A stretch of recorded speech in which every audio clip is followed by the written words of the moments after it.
Hello everyone, and welcome back to another book review. Today, the Queen of Space opera Leigh Brackett takes on Post-Apocalyptic, Post-Nuclear War Earth, and it is a masterpiece. First of all, if you are new here, I post new book reviews almost every single day on both fiction and nonfiction, so if that sounds interesting to you, feel free to stick around.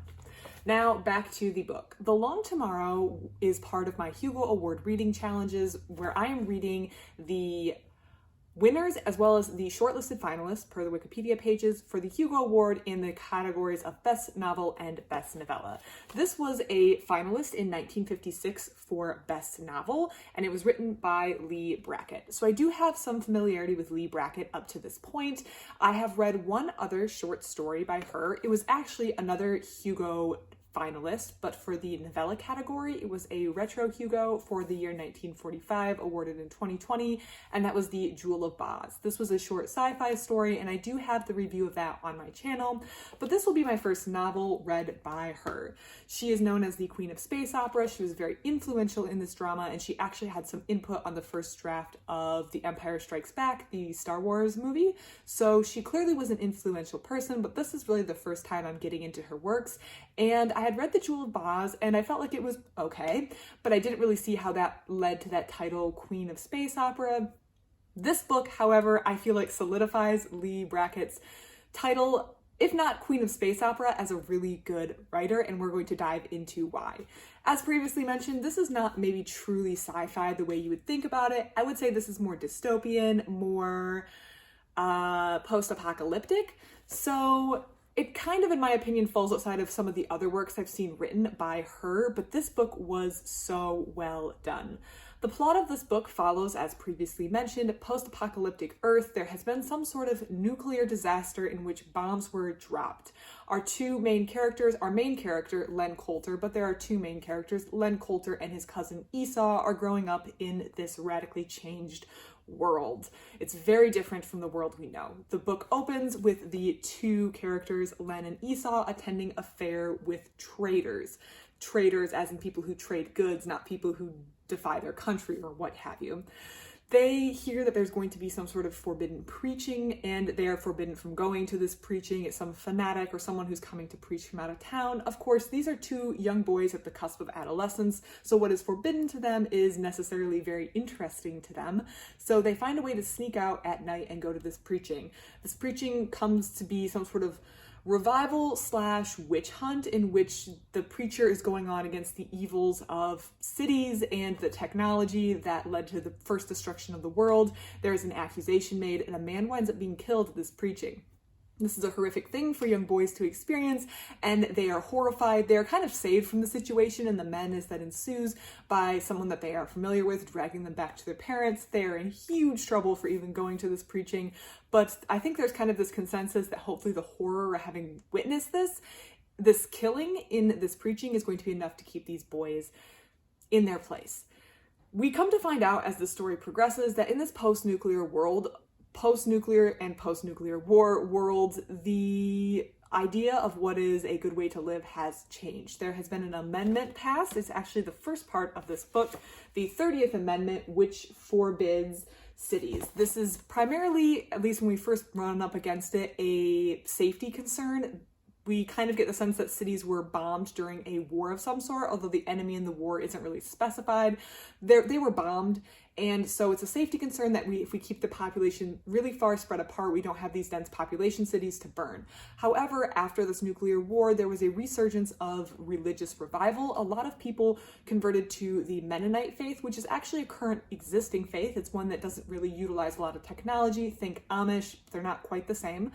And they revert back to a more agrarian lifestyle. They're spread out. We don't have these cities. There's actually limits on how big a central location of population can be, how many buildings, how many people, and this is done to keep the population spread apart, but it also takes on religious overtones because the Mennonite community believes that this was a punishment from God. In fact, there's quite a a clear belief that God was punishing people. They had become lazy, they had become wicked in cities, and they were wiped from the face of the earth. Cities are evil, and this is the new lifestyle.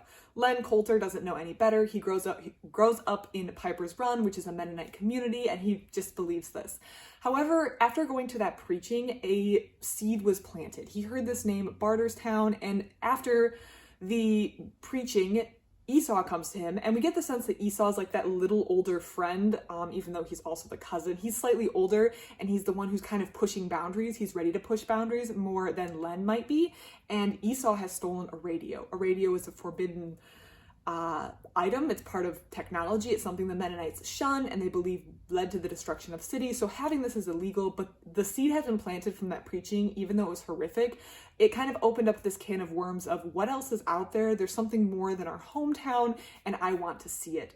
So Len and Esau have this seed planted in them that cannot be shaken. It's kind of like once you know something, it can't be unknown, if that makes sense. And they start to have questions. They start to steal books from the community to see if they can learn how to get this radio to work. And eventually this belief culminates into them trying to find the location of this place called Barterstown, where they believe they can be free to learn, where they believe they can be free to use machines, and things can go back to the way they used to be. It becomes this idealized place in the head that both of them are trying to seek, and it is their adventure or their story, their journey of the idea of Barterstown, what it is, and the whole world post-nuclear war, essentially.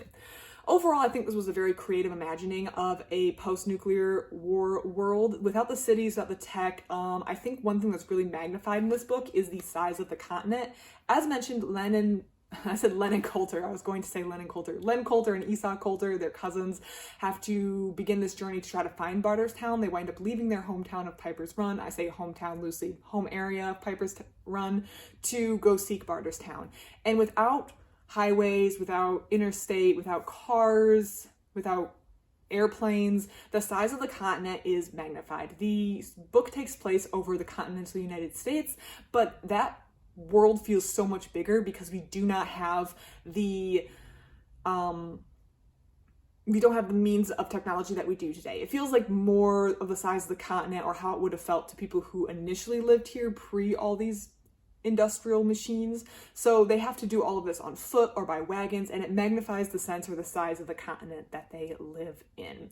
So this kind of converges at one point when the boys are trying to cross the Great Plains to reach Barterstown, which is located in the Rocky Mountains, they come to learn, and having to cross this is a very long and arduous and boring, intense, in a sense, journey because of how big and wide the plains are.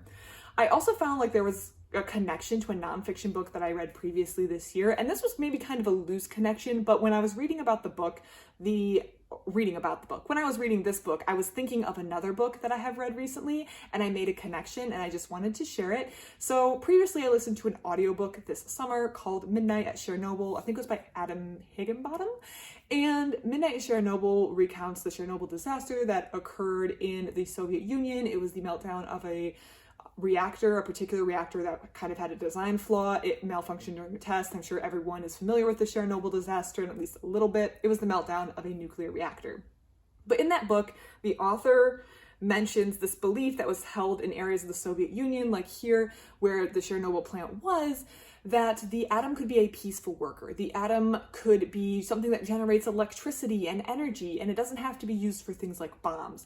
Obviously, the world that Len Coulter and Esau Coulter inhabit, atoms have been used for bombings in the past, so this belief has solidified. It destroyed cities, it destroyed the previous way of life as we know it.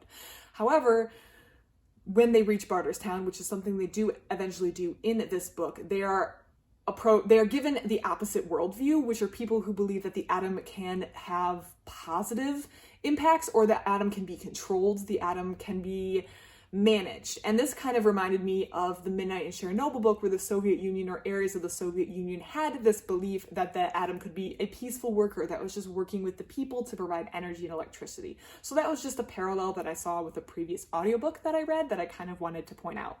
Primarily, I would say, besides being post-apocalyptic and dystopian, this book is a coming-of-age novel. Len Coulter has to wrestle with ideas like what my parents believe might not be what I believe. And in fact, the worldview that was presented to me for the first 15 years of my life might not be correct. It's not the only view out there, even though that's normally what's presented to children because they're just growing up. The way they live is what they view the only way to live is. But then we have this coming of age where we learn there's other ways to live out there. And that's what Len's going through, but at a very extreme example, because the world that he inhabits is very different from the world that came before and the world that exists at Barterstown. What else is in the world is a big question. What worldview do I have? Len has to wrestle with the idea on whether he wants to adhere to the old belief, nuclear, everything should be shunned, or whether Barterstown makes some good points. And he has to deal with the fact that maybe lies or misinformation was given to him as a kid. So there's a lot of coming of age, but ultimately this book is a much better coming of age book than any YA out there, in my personal opinion. I went through my phase where I loved YA when I was 18. I think it's natural to like that. But this book, I feel like, better explored some of the thoughts and the questioning that occurs in that coming of age that we all kind of go through. And I think that the author Brackett did a great job expressing this. In conclusion, after reading this book, I definitely see why Leigh Brackett is called the queen. She, of course, did not write a space opera when she wrote The Long Tomorrow, but her writing style is very interesting and engaging. I read this very quickly. It's not really a long read. It's a little under 200 pages, at least this copy, so it's easy to read, but her writing is very clear, and I really think she explored a lot of the psychological things that Len and Esau, but particularly Len, had to go through very clearly, while keeping the world around the characters very compelling and interesting, so it didn't just become some internal monologue of one character. I would say this is a 5-star read. This is a masterpiece. This is an excellent piece of fiction, and I highly recommend to anyone who enjoys post-apocalyptic or dystopian works. If you have read this book or have any thoughts on it, please put your comments in the comment section below. I love to receive them. Otherwise, thank you so much for watching, and I hope you have a great rest of your day.